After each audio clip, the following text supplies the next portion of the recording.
Hi, I'm Carolina, your podcast host and expert womb healer. Over the past 5 years, I've served over 500 women to remove physical blockages in their bodies. We achieve this with Reiki. I believe healing doesn't have to be done alone, nor should it be. You will hear stories of healing, methods to heal with, and guest speakers covering taboo topics you won't hear anywhere else. Let's continue this journey of womb healing together. Hi, I'm Caroline, your podcast host and Reiki womb healer. And I want to take a moment to thank you for subscribing. And if you would also leave a rating and review, I'd be so grateful. I am talking about something that's super important. And it is the season for many. And it's this time of year that things like this happen. It's why breaking up is one of the greatest things that can happen to you and to your fertility. And most importantly, your emotional safety. So during the holidays, things happen. You're shopping, you're stressed. Also with like the Great Resignation and the pandemic, people are at an all-time emotional high. So people are more stressed. And also now we live in cancel culture. So there's a lot of things that are allowing people to react more openly and more strongly than before in past years. So we're not talking about just like breaking up with people in our relationships, like boyfriend, girlfriend, or in our marriages or partnerships, but also with your friendships. It's all super important to understand that if a person doesn't appreciate you, it's okay to let them go. It's also important to understand that letting go of family members is allowed. Just because you've had decades-long friendships doesn't mean that you have to keep it. And just because you've shared DNA with someone doesn't mean that they still have permission to be in your life. This is your wake-up call to let you know that you are the one in charge of who's allowed in your life and who is not. And if a person is mistreating you, it's okay to say goodbye to them.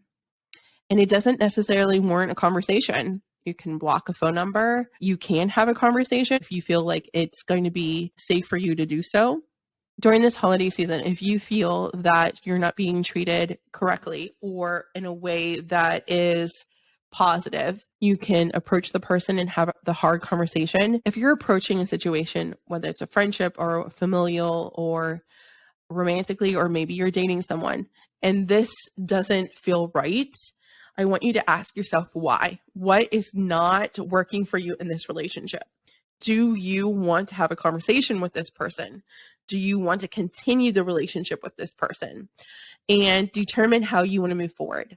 Sometimes if you've reached out multiple times and the person's not responsive, or if they don't have time, or if you're the person that's always reaching out and they're not returning your texts or your phone calls, or if they are only asking you for money or basically exploiting or using you, you need to evaluate what the worth and value of their presence in your life is. Another point is that a lot of people are changing jobs, but in my clients, a recurring pattern that I'm seeing in my coaching clients is that they're upset with maybe disappointment in relationships in the workplace, whether they are working or if they're working in contractors and things like that, or freelancers. It's really important to understand and setting the expectation for yourself before you go into a job. That these people that you're going to be working with, they're not your soulmates. Most likely, they're not going to become your best friends, and they're there for a purpose of working. And if you're lucky, you might create a friend, or I've had friends that I've created at past jobs, but they're not my soul friends. My soul friends I've met elsewhere, but it is quite possible people fall in love at work, and you could find a soul friend or even your soulmate at work. However, most of the time, the other like 99% of the coworkers that you're working with, once you leave that job, you're not going to speak to them again unless you connect on LinkedIn. And even then, when you communicate with them, it has a purpose. So why breaking up is the greatest thing is that it's going to be your greatest liberation. I have a client who's going through a divorce, and her spouse was very volatile, and they have children, and she's decided that it was the best thing for her and her children to leave this person. And with her, with going through coaching and things like that, and healing her womb and wanting to restore her energy and remove his energy from her womb space, I said to her today, actually, your divorce is your greatest liberation. Because she said the divorce is the greatest thing that could have happened to her this year. And so I said, the divorce is your greatest liberation. She's being liberated to do the things that she wants, reconnect with herself, and also just fully open up and expand who she is. Is it sad that her marriage didn't work out? Sure. But she's being liberated. And also she had a spiritual awakening this year. It just isn't a good fit anymore. So breaking up can allow better things to come into your life, better partners, better friends, better jobs.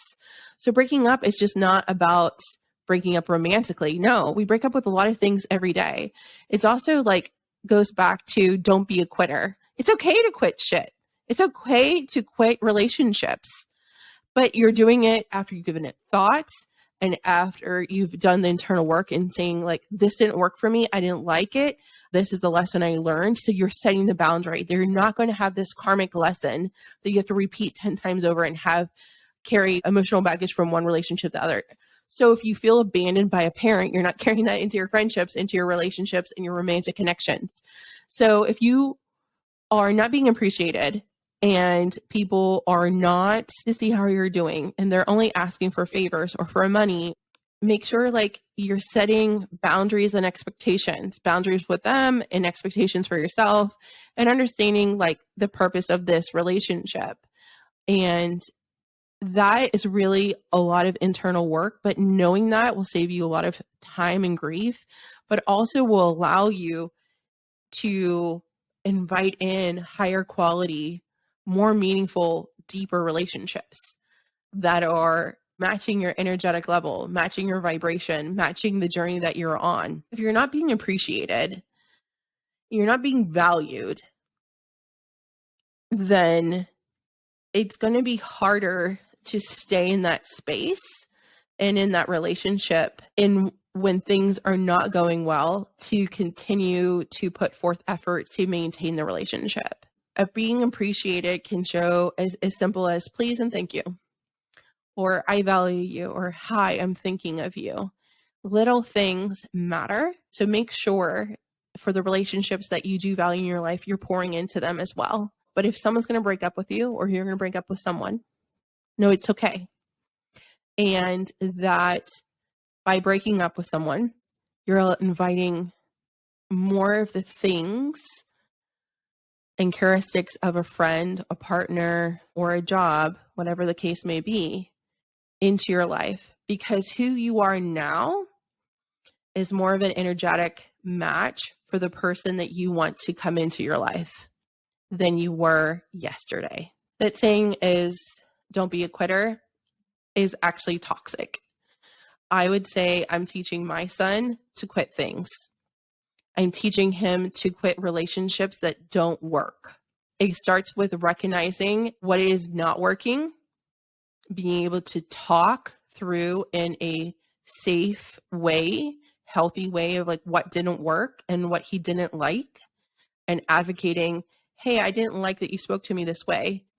Can we go play something else? Or no, I don't want to be hugged, or I don't want to be tickled. I don't want to share my toy.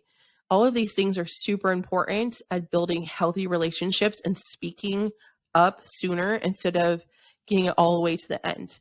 I think also breaking up necessarily is not always the answer, but knowing which relationships you want to stick with and which ones are going to evolve with you and which ones are just not. But all of that comes back to going inward and deciding, how is this going to work out? How is that person going to respond? And if I'm willing to have those hard conversations. By teaching my 5-year-old son, hey, that person was mean to me and I'm listening to him. Okay. And then teaching him conversations. All right, I want you to go back to little Jane and tell her and offer her, maybe we should go to a playground, or we should play a different game so that everyone feels included, giving him options and tools. And I think as adults, I'm 39, I didn't have this behavior model to me. I was just told, if you're a quitter, you're a loser. And if you're family forever, and blood is thicker than water. So you just, because they're blood related, they have to be in your life. Well, I think that's bullshit. because I have plenty of people in my family that are toxic and they don't have access to me. They don't have access to my husband and my child. It's a privilege to be in my life. So breaking up is the greatest thing that you can do. It's the greatest liberation. And I think this is really important, especially going through your fertility journey, is it's already stressful. It's already hard. You're trying to create a family. This is your greatest dream. And if people are not pouring love into your life, they need to get the fuck out. Straight talk. It's because you're already stressed. This is your most vulnerable time. So if people are not going to be on your boat and paddling with you and showing up for you, what can they do? How can they bring you flowers? How can they bring you a meal? Are they going to be understanding that if you're getting your trigger shots, what do you need that day? Do you need a blanket, or do you just need space? And to also an understanding that if you don't text back, that's okay. There's no anger there. Like they're respecting your time and your space. I think that understanding and inviting in those kind of people who are going to support you in that way is really important. But if your life is full of people who are taking from you, then it could take time to allow yourself to shift into a place to receive people who want to support you. But it starts with identifying who doesn't work for you, who is not supporting you, and then deciding, is it a hard conversation, or are we just saying we're done? And then only you can say that. I can't tell you who. Are you going to keep your Aunt Betty around? Are you going to keep your dad around? I mean, there were times where it was not safe for me to speak to my mom. There was times where it wasn't safe for me to speak to my dad. And it just depends on where you are in your life. And that's okay. I don't speak to my brother and my sister. They're the most toxic people I know. And that's okay. They're living their lives. I wish them well. But it doesn't mean I have to have them. And it just also means like I have made a boundary for myself. I am prioritizing my wellness and the safety of my family. And I've decided for myself very confidently and very empowered, like who is in my life? How do I feel about them? How do I treat them? How do I prioritize them? And getting to know who that is. So if there is anyone that I have broken up with, it's because there was something broken in there that couldn't be fixed, or hard conversations were had and things couldn't be amended. And that's okay too. Wish them well, say a prayer, wish them well. And basically you're avoiding a lot of future pain by them leaving or you ending the relationship. You're preserving your wellness. You're preserving and protecting your future peace. Think about that. So the greatest way to preserve your peace is to know who's in your life and how connected you are to them. And are they showing up safely for you? Are they holding space for you on your fertility journey? So if someone wants to leave your life, let them. Don't chase them. We don't chase people. We are inviting in people who are high quality, loving, supportive people, because we are in the business of making babies with Reiki. We are in the business of creating families, and the family with intention that you want. What kind of things do you want to teach your child? And are the people in your life also supportive of that? Because all of that energy is going into your womb to make sure that it's open and that we're boosting everything we can to make sure you're conceiving the baby of your dreams, and then going on to have a spiritual pregnancy where you feel connected to your child and having a beautiful life. So why breaking up is the greatest thing for you and your fertility is because it's going to allow you to create space for the people who deserve to be in your life, the people that deserve to support you and love on you and your future baby, and to make you feel safe in your life. And if you need a friend, I would love to be your friend. Connect with me on Instagram. Send me a voice note, introduce yourself, and let me know you listened to this episode. I know what it's like to be estranged from your family. And also just say that, that's not normal, and to be the generational curse breaker. And it's not easy. It's taxing. It's hard. It's polarizing. It's lonely. But I'd rather be lonely than be unhappy and have repeated mistreatment. So, my friend, break up with the people that deserve to be broken up with. And I hope you feel liberated in the process. And I send you all my love. It was an honor to connect and serve you this week. If you're a spiritually curious person wanting to conceive and heal blockages in your fertility, click the link in the episode description to learn more about the Fertility Foundation Collective. This October and November, all new members will be learning how to heal themselves with Reiki to boost their fertility. Make sure to grab your seat. Until next time, my friend, know you're loved.